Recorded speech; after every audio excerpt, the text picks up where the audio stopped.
Assalamualaikum warahmatullahi wabarakatuh dan selamat sejahtera. Kami dari kumpulan 9 ingin membentangkan tajuk kami iaitu bidang-bidang pelajaran. Ahli kumpulan kami terdiri daripada 5 orang. Yang pertama, Umi Maisarah binti Ahmad Roslan. Yang kedua, Nurul Syuhada binti Abidi Aziz. Yang ketiga, Nur Najihah binti Abu Yazid. Yang keempat, Nur Nabilah binti Tasim. Yang kelima, Muhammad Amirul Hakimi bin Muhammad Hayat. Assalamualaikum warahmatullahi taala wabarakatuh. Nama saya Muhammad Zakimi bin Muhammad. Hari ini saya akan membentangkan tentang tajuk pengenalan. Okey. Pertama, peranan IPT sebagai gedung ilmu dan sebagainya dalam kemajuan sosio-ekonomi negara dan pembangunan modal insan cemerlang. Okey, di sini IPT dikenali ataupun diberi gelaran sebagai gedung ilmu ialah kerana kita pergi ke IPT ni untuk menuntut ilmu, dan di IPT ini menyimpan pelbagai jenis ilmu yang ada untuk kita pelajari. Dan secara tidak langsung juga, apabila ada IPT di sesebuah kawasan itu, maka sosioekonomi sesebuah kawasan itu akan berubah. Secara tidak langsung, ia akan mempengaruhi sosioekonomi negara kita. Dan apabila kita sebagai pelajar masuk ke IPT, secara tidak langsung pihak IPT akan menerapkan ciri-ciri modal insan yang cemerlang kepada diri kita. Okey, yang kedua, menyediakan persekitaran yang kondusif dan penawaran program pengajian yang berkualiti. Okey, di sini bermaksud pihak universiti ataupun pihak IPT itu bertanggungjawab untuk menyediakan persekitaran yang selesa, sebagai contoh perpustakaan, dewan kuliah, tempat perbincangan dan sebagainya. Dan penawaran program yang berkualiti ni ialah program tersebut diiktiraf seperti mempunyai pengiktirafan MQA bagi pelajar fakulti kejuruteraan. Program mereka itu diiktiraf dengan SKM tahap 3 ataupun selebihnya. Seterusnya, sistem pengurusan di IPT dalam sistem perkhidmatan yang baik bagi menarik minat pelajar. Okey, sistem pengurusan IPT ni sesuatu yang sangat penting kerana kita sebagai pelajar kita dapat melihat jika sesebuah IPT itu mempunyai sistem perkhidmatan atau pengurusan yang baik, maka sesebuah IPT itu akan berjaya lah. Jika sebaliknya, maka kita sebagai pelajar akan kurang berminat untuk menyambung pelajaran ke IPT tersebut. Okay, akhir sekali menawarkan program-program yang sesuai dengan kehendak industri masa kini. Kebanyakan IPT pada masa kini bekerjasama dengan pihak industri, dan tidak heranlah jika kita dapat lihat banyak program-program yang bersesuaian dengan kehendak industri ditawarkan oleh pihak IPT kerana mereka saling bekerjasama dengan pihak IPT. Basically, counselling adalah satu proses dalam memberi bimbingan ataupun membantu seseorang yang mempunyai masalah dari segi mental ataupun fizikal. Dan counselling ni adalah satu khidmat yang dapat ataupun servis yang dapat membantu seseorang menyelesaikan satu masalah. Yang kedua adalah dapat didefinisikan sebagai kaunseling kerjaya ini adalah merupakan khidmat yang khidmat kaunseling dalam membantu pelajar yang mempunyai masalah dalam kekeliruan memilih kerjaya. Dengan adanya kaunseling ni, dia dapat membantu seseorang pelajar itu mengenal pasti personality dan kerjaya-kerjaya yang sesuai untuk dirinya. Dan yang kedua, untuk objektif bimbingan kaunseling kerjaya. Okey, objektif bimbingan kaunseling kerjaya yang pertama adalah dapat memberikan maklumat dari segi memberikan gambaran ataupun kefahaman yang jelas berhubungan dengan masalah pemilihan bidang yang sesuai daripada kaunselor. Okey, klien dapat maklumat yang dapat membantu seorang pelajar itu dalam memilih kerjaya. Contohnya, pihak bimbingan dan kaunseling dapat memberikan maklumat seperti antara peluang kerjaya yang ada di Malaysia ataupun institusi-institusi yang wujud ataupun institusi-institusi yang menawarkan pilihan kerjaya dan juga memberikan maklumat berkenaan dengan program-program kerjaya yang bersesuaian. Okey, yang kedua adalah menggalakkan celik akal. Menggalakkan celik akal bermaksud melihat kelebihan dan potensi seseorang individu ke arah bidang yang bersesuaian ataupun mencukik bakat dan minat pelajar dalam mengenal pasti bidang pelajaran yang sesuai. Jika seseorang pelajar itu pergi ke kaunseling bimbingan kerjaya ini, seseorang pelajar itu perlu mengambil ujian-ujian yang diperlukan untuk mengenal pasti pemilihan kerjaya yang sesuai untuk seseorang individu itu. Jadi dengan adanya ujian tersebut, pihak bimbingan kaunseling itu mampu mengenal pasti potensi ataupun kelebihan seseorang pelajar ke arah kerjaya, ke arah bidang kerjaya yang bagaimana. Yang ketiga adalah memberikan sokongan. Khidmat bimbingan kaunseling juga dapat memberikan sokongan kepada pelajar dari segi emosi, kemesraan agar pelajar tidak terasa terbeban dan dengan masalah ataupun dengan terlalu memikirkan disebabkan keliru dengan pilihan kerjaya yang akan dia hadapi.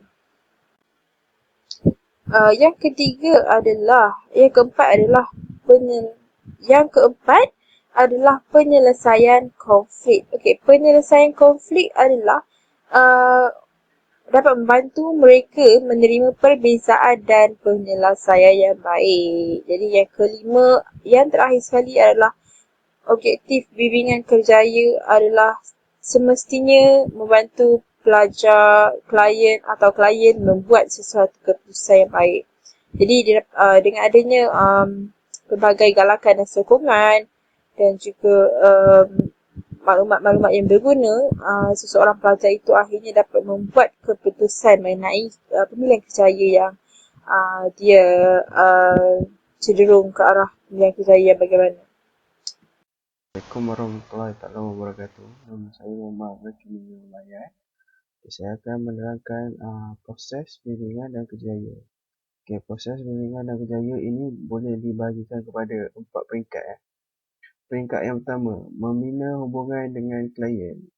Sebagai kaunselor, kita hendaklah mempunyai ataupun kita membina hubungan dengan klien kita untuk memudahkan kita untuk mencari maklumat-maklumat penting tentang diri klien. Okey, seterusnya memastikan klien berasa selesa dengan para kaunselor. Maknanya di sini pihak kaunselor membina hubungan dengan klien itu mempunyai batas lah. Maksudnya tidak memberi batas, tidak bertanyakan tentang isu-isu sensitif kepada klien ataupun mendesak klien untuk bercerita. Itu yang kedua. Okey. Peringkat yang kedua ialah membuat penilaian berkaitan hal peribadi klien. Seperti yang kita lihat di peringkat kedua ini, kita membuat penilaian berkaitan hal peribadi klien. Ini setelah kita membuat penilaian ini setelah kita membina hubungan dengan klien untuk mendapatkan maklumat. Seterusnya di peringkat yang kedua ini kita membuat penilaian berkaitan hal peribadi klien yang kita telah perolehi daripada peringkat yang pertama. Okay, peringkat yang ketiga pula ialah eksplorasi kerjaya seperti bertulis menemu duga pekerja. Maknanya di sini kita bertanya lah kepada klien adakah dia ada mengeksplorasi kerjaya.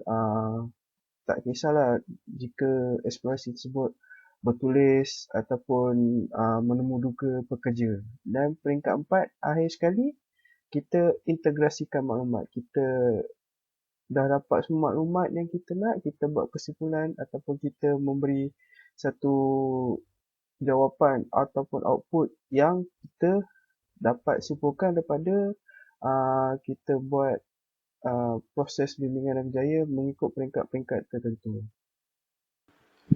Okey, seterusnya saya akan menerangkan tentang teori-teori bimbingan dan kaunseling terhadap bidang pelajaran. Okey, yang pertama adalah teori Holland. Okey, kita ada empat teori yang wujud mengenai bimbingan dan kaunseling. Yang pertama, teori Holland, dia lebih kepada perkembangan jenis personality seseorang atau perubahan personality dalam diri seseorang. Yang kedua, teori trait dan faktor. Okey, teori trait dan faktor ni dia berasaskan teori perbezaan peribadi individu. Dan yang ketiga adalah teori Cronbach, Mitchell dan Gallet. Teori ini lebih kepada cenderung kepada pengaruh kehidupan terhadap pemilihan kerjaya. Yang keempat adalah teori super. Konsep kendiri ini berkembang melalui pertumbuhan fizikal dan mental, pemerhatian terhadap pekerjaan. Okey, kita pergi kepada lebih mendalam. Okey, teori Holland Kerjaya. Okey, teori Holland Kerjaya ini telah wujud pada tahun 1999. Okey, teori pemilihan kerjaya Holland ini telah diperkenalkan lah. Okey, hasil daripada kajian Holland terdapat personality seseorang dan berfokuskan kepada typologi. Okey, yang ketiga, kelebihan ataupun minat seseorang terhadap sesuatu mata pelajaran di sekolah melalui aktiviti-aktiviti rekreasi dan trait-trait personality dapat dikenal pasti. Okey, dengan adanya aktiviti-aktiviti di sekolah, seseorang pelajar itu aktifkan diri kepada aktiviti tersebut. Dengan cara ini, dengan menggunakan teori ini, sesuatu kerjaya itu dapat dikenal pasti oleh seseorang individu itu. Okey, yang keempat adalah seseorang yang mempunyai trait personality yang baik dan selesa di persekitaran tempat kerja akan mendapatkan kepuasan kerja. Okey, yang kelima, terbentuk kerana sesuatu ambaian terhadap minat vocational. Ia lebih kepada kemahiran technical ilas. Okey. Yang ada kat sini realistic, investigation, artistic, social enterprising dan conventional. Kita akan masuk pada 5.0 iaitu mengenai strategi pemilihan kerjaya. Sebelum tu saya kenalkan diri, nama saya Nur Najihah binti Abu Yazid. Okey, kita masuk pada bahagian strategi pemilihan kerjaya. Ada 3 strategi ataupun kaedah. Yang pertama, kita kena kenali diri kita sendiri, mengetahui potensi diri kita. Yang kedua, kelayakan akademik dan kemahiran. Sebelum kita membuat sesuatu pemilihan kerjaya, kita kena tengok kita punya kelayakan akademik ataupun kemahiran kita ada ni sesuai tak dengan pemilihan kerjaya yang kita pilih. Dan yang ketiga, persekitaran. Okey, poin yang pertama, kenali diri. Setiap individu perlu mengenal pasti pelbagai sifat diri mereka lah, seperti personality, minat, nilai dan pencapaian, iaitu dengan mengenal pasti potensi diri. Hal ini bertujuan bagi memastikan kejayaan yang kita pilih tu bersesuaian dengan personality dirinya. Makna kita kena tahu minat kita supaya pekerjaan yang kita pilih tu adalah pekerjaan yang kita minati. Bila kita meminati sesuatu pekerjaan tu, sekaligus dapat menjadikan kita seorang pekerja yang cemerlang. Poin seterusnya, kelayakan akademik dan kemahiran. Pemilihan kerjaya juga bergantung kepada kelayakan akademik dan kemahiran. Dalam kita memperolehi sesuatu pekerjaan ataupun membuat pemilihan untuk pekerjaan, kita punya kelayakan akademik juga diambil kira, sama ada jawatan ataupun bidang yang kita nak pohon tu bersesuaian tak dengan kita punya kelayakan akademik. Seterusnya, individu yang mempunyai kemahiran dan pengalaman yang luas membolehkan golongan ini mudah mendapat peluang pekerjaan. Selain daripada dia melihat dari sudut kelayakan akademik, kemahiran juga diambil kira. Golongan yang mempunyai kemahiran dan pengalaman yang luas juga mempunyai peluang yang besar untuk mendapatkan peluang pekerjaan. Okey, seterusnya mengenai persekitaran, ada 2 iaitu pemilihan tempat kerja, yang kedua persekitaran kekeluargaan. Pemilihan tempat kerja ni bermaksud macam mana kita ataupun seseorang individu itu berasa selesa dengan situasi di tempat kerja mereka. Yang kedua, persekitaran kekeluargaan ni bermaksud sokongan yang diberikan terhadap ahli keluarga daripada ibu bapa mengenai pemilihan kerja yang kita pilih. Okey, kita masuk pada bahagian 5.1 iaitu teknik psikometrik dalam pemilihan kerjaya. Apa itu teknik psikometrik? Ialah suatu pengukuran pendidikan dan psikologi yang merangkumi pengetahuan, sifat dan kepribadian. Yang kedua, teknik psikometrik ini dilakukan dalam usaha untuk mengukur kecergasan diri seseorang individu. Teknik psikometrik juga merupakan satu minat kerjaya bagi memastikan seseorang individu tersebut benar-benar meminati kerjaya yang dipilihkan. Yang dipilihnya. Keseluruhannya teknik psikometri ini merupakan satu ujian kecergasan untuk kita mengetahui sifat dan juga ciri-ciri yang ada dalam diri kita yang bersesuaian dengan pemilihan kerjaya yang kita minati. Okey, seterusnya mengenai tujuan teknik psikometrik ini dijalankan adalah untuk memberi pendedahan kerjaya dengan meluas supaya setiap individu boleh memilih kerjaya yang bersesuaian berdasarkan personaliti diri. Yang kedua, membantu setiap individu membuat keputusan yang realistik dan praktikal dalam pemprosesan pemilihan kerjaya. Okey, dengan kita melakukan ujian teknik psikometrik ni, kita dapat mengetahui ciri-ciri yang ada, potensi diri kita dan juga minat yang kita ada. Minat kita cenderung yang bagaimana, ke arah mana. So, dengan kita tahu macam semua, dia dapat membantu kita dalam pemprosesan pemilihan kerjaya kita. Okey, seterusnya kita pergi kepada jenis-jenis ujian teknik psikometrik. Sebenarnya terdapat banyak jenis ujian-ujian teknik psikometrik ni, tapi untuk yang slide ni saya letak 4. Yang pertama, ujian minat kerjaya. Yang kedua, ujian nilai pekerjaan. Yang ketiga, ujian pencapaian. Dan juga keempat, ujian personaliti.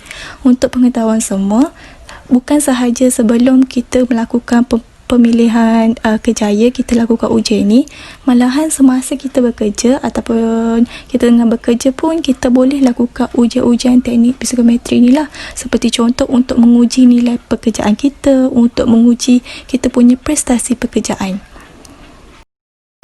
Okey, seterusnya kita pergi kepada contoh sampel menggunakan teknik psikometri. Antara ujian yang boleh digunakan untuk mengenali diri. Okey, so ni adalah contoh ujian personality. Kalau kalian lihat ada 3 bahagian. Pertama, personality, tafsiran personality dan huraian. Untuk skor ni dia melihat kepada peratusan. Contoh 1 hingga 40% skor rendah, 40 hingga 70% skor sederhana, 70% dan ke atas merupakan skor yang tertinggi. So contoh seseorang tu dia dapat skor dalam lingkungan 30%. So dia punya huraian merupakan seseorang individu yang pasif dan benarkan orang lain memanipulasi dirinya. So contoh anda mempunyai skor yang paling tinggi iaitu dalam 90 ataupun 100 macam tu, keputusan anda adalah suka berdikari, buat keputusan dan lakukan aktiviti tidak bergantung pada orang lain. So untuk ujian ni semakin banyak skor seseorang individu tu dapat, maka semakin banyaklah dia punya positif feedback. Okey, seterusnya 6.0 mengenai kepentingan pemilihan bidang pelajaran di IPT. Yang pertama, memastikan bidang yang dipilih itu adalah yang diminati. Kedua, kreativiti, semangat dan idea meningkat. Bila kita sukakan sesuatu bidang, bila kita minat akan bidang tersebut, automatik kita punya kreativiti, semangat dan idea kita semakin meningkat. Sentiasa ingin mencuba sesuatu yang baru. Yang ketiga, kejayaan mudah dikecapi. Seperti yang saya cakap, kalau kita minatkan sesuatu benda tu, kita minatkan bidang tu dengan mendalam, automatik segala-galanya akan dipermudahkan. Hai, Assalamualaikum. Saya Siti Nabila binti Tasim, nombor kad matrik DB 180106.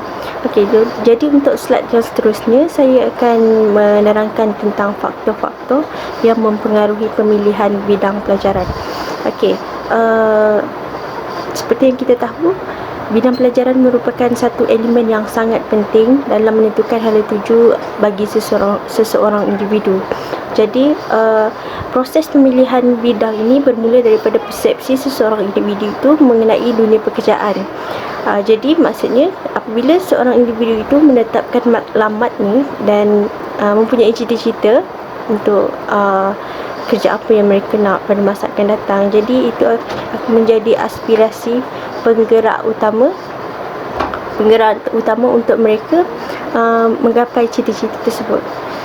Saya percaya setiap individu mempunyai kuasa ataupun mempunyai pilihan yang tersendiri, dan setiap individu sebenarnya berhak untuk memilih bidang pelajaran apa yang mereka nak. Jadi setiap bidang pelajaran yang dipilih hendaklah mengikut kemampuan diri masing-masing, maksudnya yang bersesuaian dengan kemampuan. Okey. Bagi setengah pihak juga mereka beranggapan bahawa pemilihan bidang pelajaran ini merupakan penentu kepada kejayaan mereka pada masa akan datang. Maksudnya apa yang kita pilih pada masa kini, dan itulah yang akan kita dapat pada masa yang akan datang.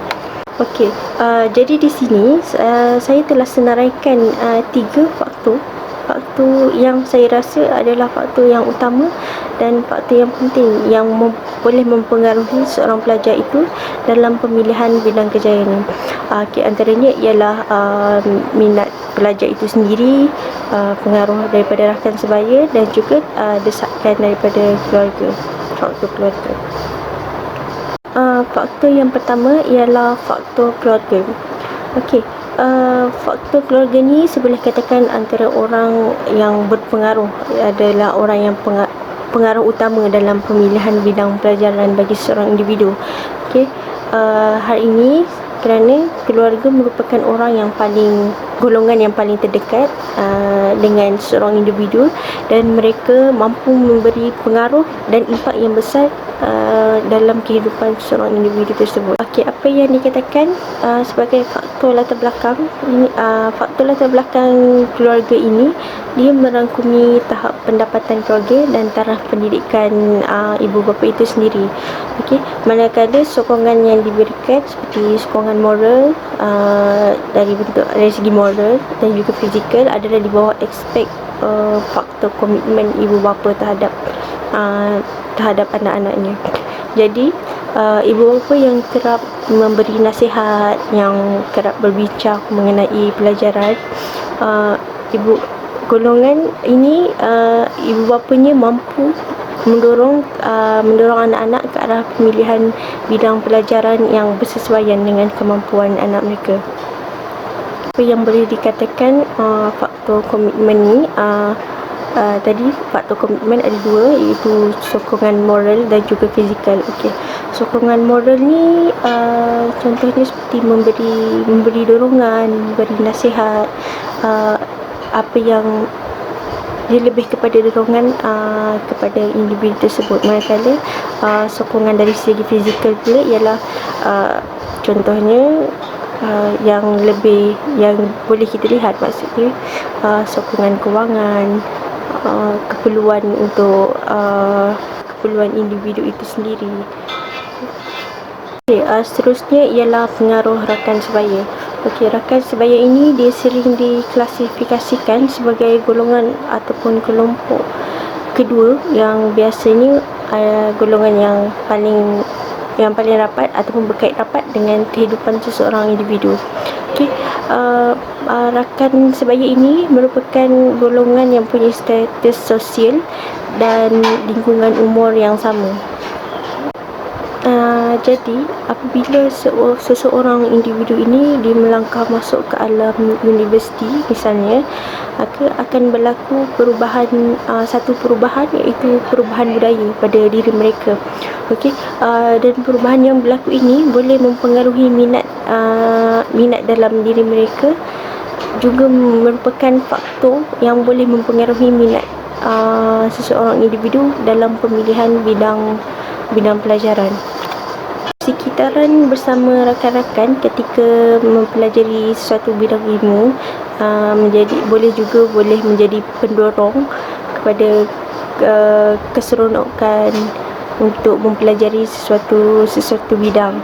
Juga apabila seseorang individu melihat kejayaan yang dicapai oleh rakannya, jadi itu juga menjadi pendorong buat mereka untuk mengikut jejak langkah seperti rakannya, dan dapat menyuntik semangat mereka untuk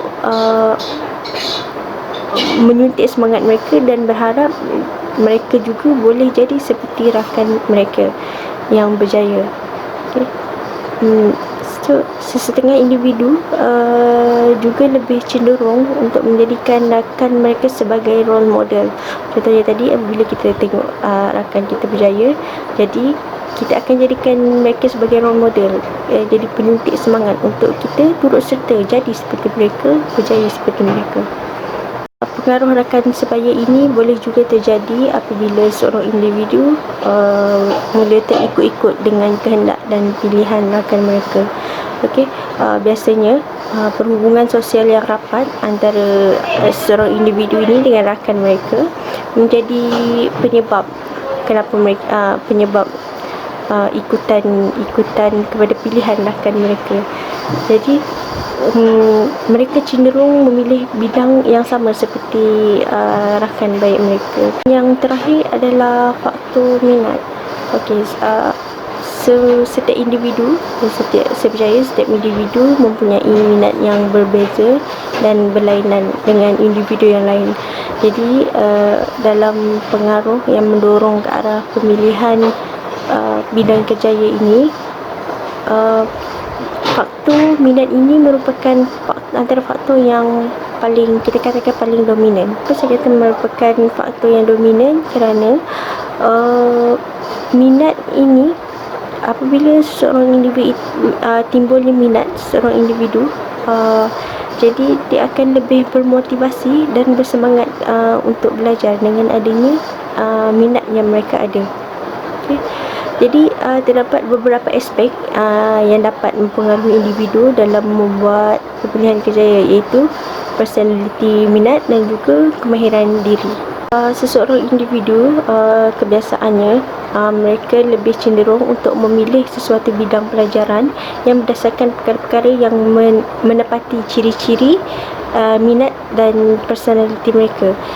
Jadi pelajar ini ataupun seorang individu ini terutamanya haruslah bijak dalam menetapkan matlamat mengenai kursus dan kerjaya yang diingini supaya seiring dengan keinginan mereka. Sebagai contoh yang saya boleh ambil ialah apabila seseorang individu ini dia minatnya cenderung ke arah kanak-kanak, cenderung ke arah yang ingin membantu orang kepada pengajaran. Jadi mereka boleh memilih bidang pelajaran yang berasaskan pendidikan. Maksudnya mungkin mereka boleh memilih untuk melanjutkan pelajaran di Institut Pengajian Perguruan. Okey, jadi itu sahaja penerangan daripada saya, Siti Nabila. Terima kasih kerana sudi mendengar, dan saya serahkan untuk penerangan seterusnya kepada rakan saya. Terima kasih. Assalamualaikum dan salam sejahtera. Saya Nurul Syuhada binti Abdul Aziz, DB 180126. Hari ini saya akan membentangkan kesan-kesan bimbingan dan kaunseling dalam pemilihan kerjaya. Umumnya mengetahui bahawa amatlah penting pemilihan kerjaya terhadap seseorang yang bahkan tamat zaman persekolahannya. Oleh itu, ianya akan memberi kesan yang positif atau negatif dalam jangka masa panjang maupun pendek. Oleh itu, pelajar haruslah membuat keputusan yang tepat untuk menentukan masa hadapan mereka. Jika mereka tidak mampu untuk membuat keputusan yang tepat, peratus kegagalan dalam sesuatu bidang itu amatlah tinggi. Memberi panduan dan pertolongan kepada pelajar untuk menyelesaikan masalah. Hal ini kerana pihak kaunselor bukan sahaja bertanggungjawab untuk memberi nasihat, malah bertanggungjawab untuk memberi panduan yang sepatutnya. Contohnya seperti pelajar mempunyai dua minat dan keliru akan minatnya. Oleh itu, pihak kaunselor haruslah membimbing dan memberi panduan kepada pelajar untuk membantu mereka menentukan minat mana yang paling terbesar di dalam diri mereka. Terusnya, perancangan kerjaya dalam pemilihan kerjaya amatlah penting jika dapat bimbingan dan panduan yang betul. Seterusnya, mengetahui minat dan kemahiran dalam sesuatu bidang. Hal ini kerana supaya pelajar tidak tersasar dalam bidang yang mereka ingin ceburi. Seterusnya, mempunyai sumber maklumat yang sahih untuk memudahkan pelajar dalam pemilihan kerjaya. Hal ini kerana pelajar haruslah mengetahui lebih mendalam dalam bidang dan kerjaya yang bakal mereka ceburi kelak. Seterusnya, integrasi antara maklumat diri dan maklumat dunia kerjaya adalah penting untuk seseorang untuk mereka membuat keputusan dan mengambil langkah seterusnya, ambil tindakan untuk melaksanakan keputusannya itu. Akhir sekali, persekitaran mempengaruhi dalam kefahaman dunia kerjaya. Ianya lebih untuk memahami tentang organisasi dunia kerjaya dan juga maklumat tentang dunia kerjaya. 9.0 Kaedah pendedahan terhadap pemilihan bidang. Kaedah pendedahan terhadap pemilihan bidang terbagi kepada dua, iaitu unit bimbingan dan kaunseling dan program kerjaya rujukan. Unit bimbingan dan kaunseling membantu pelajar dalam pemilihan kerjaya serta memberi bimbingan kepada pelajar mengenai kesediaan terhadap pemilihan bidang sama ada dari segi pelajaran maupun kerjaya untuk memastikan pelajar bersedia dari segi fizikal maupun mental untuk menempuhi alam pekerjaan kelak. Selain itu, melaksanakan program mengenai kerjaya untuk memberi pendedahan awal kepada pelajar supaya pelajar tidak terkejut maupun kekok apabila menempuhi alam pekerjaan, iaitu alam yang berbeza dengan alam persekolahan mereka. Terdapat 3 kandungan asas dalam program pembangunan, iaitu pengetahuan, kemahiran dan perwatakan. Ketiga-tiga kandungan asas ini berkait rapat dan ianya akan terjejas jika salah satu daripadanya tiada. Pihak kaunselor haruslah menggunakan sistem penyampaian secara langsung, iaitu kurikulum bimbingan, perancangan individu dan perkhidmatan responsif. Kurikulum bimbingan lebih kepada penglibatan di dalam bilik darjah. Oleh itu, ibu bapa dan pihak sekolah haruslah terlibat dalam memajukan lagi program yang melibatkan kerjaya supaya pelajar mendapat lebih input tentang pekerjaan. Perancangan individu pula adalah maklumat yang telah ditetapkan oleh seseorang dan bagaimana cara untuk seseorang itu melaksanakan matlamat tersebut.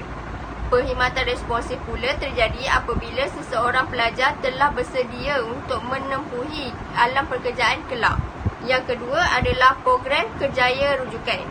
Program kerjaya rujukan bertujuan meyakinkan pelajar bahawa bidang yang mereka ingin ceburi mempunyai peluang yang luas dalam dunia kerjaya